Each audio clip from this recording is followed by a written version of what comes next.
Have you ever felt a twinge of unease when you put your phone down? You're not alone. In a world obsessed with digital connection, our relationship with technology can be more uncomfortable than we realize.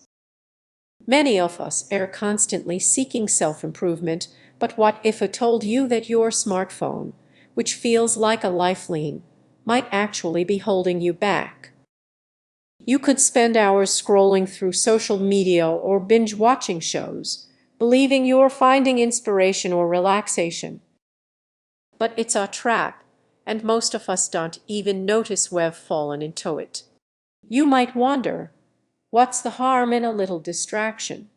Consider this: every time you pick up that device, you're not just quenching your curiosity, you're training your brain to crave instant gratification.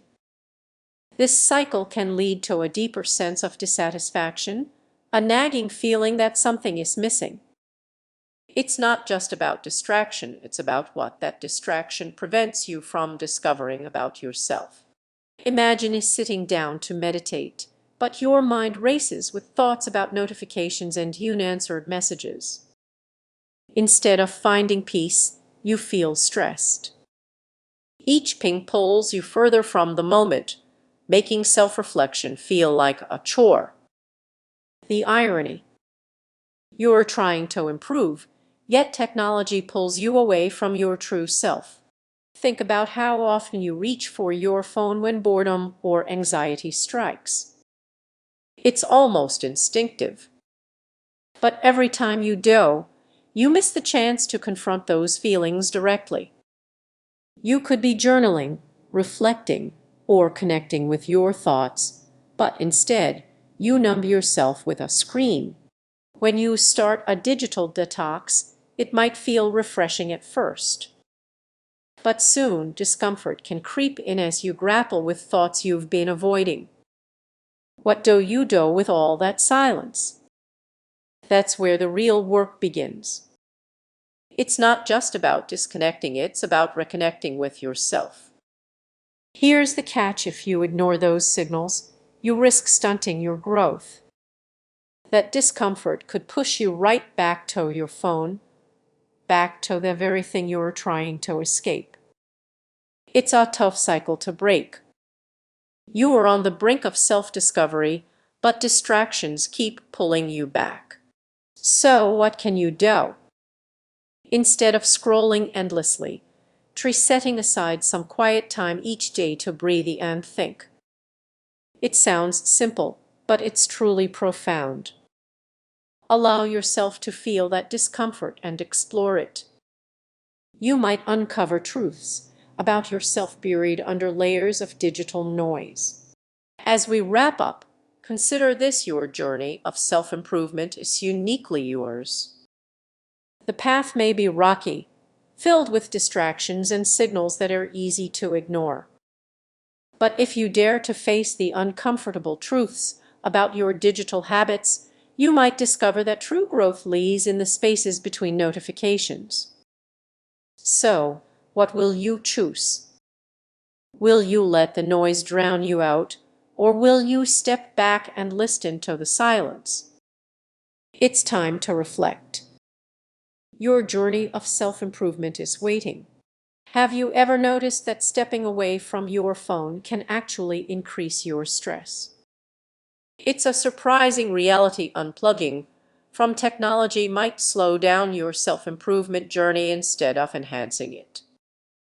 You might believe that going offline will bring you peace, but what if it's doing the opposite? Many of us don't realize that this trend of digital detoxing can lead to feelings of isolation and anxiety. The very tools we want to escape from could actually be essential for our growth.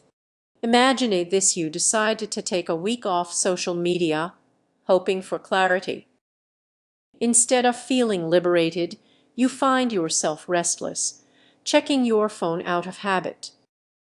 That sense of connection you thought you'd leave behind, it starts to weigh on you. It's not just about mindlessly scrolling, it's about the interactions, support, and inspiration we gain from our digital lives. Completely disconnecting might leave you feeling lost, cut off from the community that fuels your ambition. So, what's behind this discomfort? It's the fear of missing out. When you step back from your devices, you risk missing important updates from friends, breakthroughs from colleagues, or even motivational content that resonates with you. Suddenly, you're not just disconnected, you're cut off from growth.